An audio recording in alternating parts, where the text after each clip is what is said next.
You did it again today. Someone crossed a line. They made a comment that hurt, or asked for a favor you didn't want to give. A normal person would have spoken up.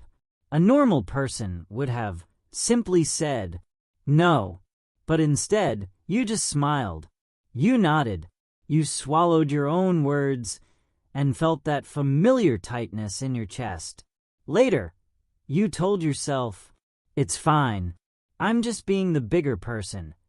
You told yourself that you are patient. You believe your calmness is a supreme virtue. But the psychological truth is much heavier and much more uncomfortable. You aren't patient. You are just terrified of conflict. And every single time you stay silent, your peace is not a victory. It is a slow, painful surrender. Let's talk about David. David is the guy everyone loves. At work, he is the one who accepts the extra project at 6 p.m. on a Friday. In his relationship, he is the one who always lets his partner choose the restaurant, the movie, the weekend plans. If you asked his friends, they would tell you, David has the patience of a saint. Nothing breaks him. But they're only looking at the surface. Let's look inside David's mind. On a random Tuesday, his coworker took credit for his idea during a meeting. David felt a surge of adrenaline. His heart started racing. His brain shouted, say something. Protect yourself. But within milliseconds, another voice, a much older, darker voice took over. It whispered, if you speak up, there will be a scene. They will think you are difficult. They will dislike you. Just let it go. So David stayed silent. He smiled. He even complimented the coworker later. Psychology tells us that David is not practicing patience. He is trapped in a prison of his own making. He is running a marathon with a broken leg, pretending he just likes the challenge. When David goes to sleep at night, the anger he refused to direct outward does not disappear. It turns inward. It becomes anxiety. It becomes resentment.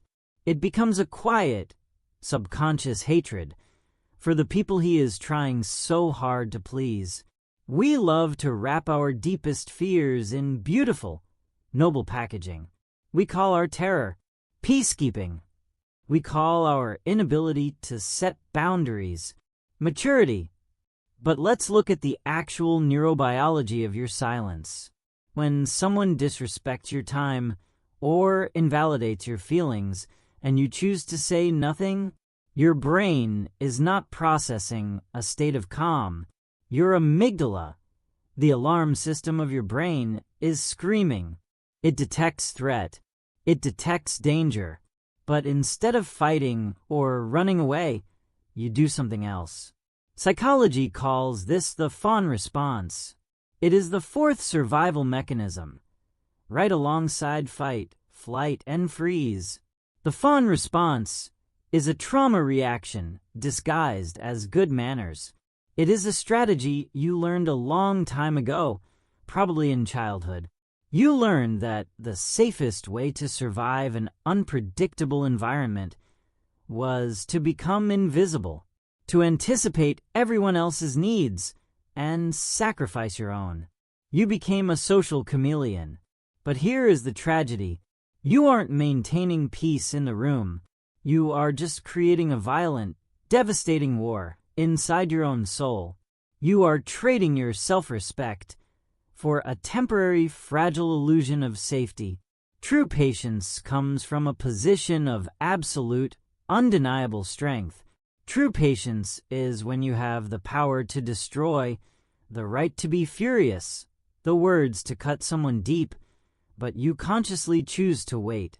It is a controlled power, but your patience? Be honest with yourself. It comes from helplessness. It is the silent, desperate hope that if you don't cause trouble, people will eventually appreciate you. It is the illusion that if you sacrifice your boundaries enough, they will finally respect your sacrifice. But I need to tell you a harsh truth. They won't, because people who constantly bend over backwards only teach the world how to walk over them. When you teach people that they can treat you poorly without any consequences, they don't think you are a saint. Subconsciously, they think you don't mind. They think your boundaries are optional, and you begin to realize that the people around you don't actually love you. They just love the version of you that never says no. They love your convenience, not your identity. Listen to me very carefully. An uncomfortable truth said in time is infinitely better than a lifetime of comfortable lies. Every single time you stay silent to protect someone else's feelings, you are actively, deliberately destroying your own self-respect. You are telling your subconscious mind that their comfort matters more than your reality. You are telling your brain that you do not matter. You do not need to scream to be heard.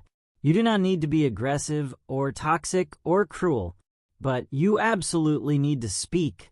Take a very deep, slow breath right now. Feel the weight of all the words you have swallowed over the years. The next time someone pushes you, the next time someone crosses that line, don't smile it away. Don't laugh to make them feel comfortable. Look them straight in the eye and just say, "I don't agree with that." Or simply, "I cannot help you with this." Let them sit with the discomfort. It is not your job to carry their emotions.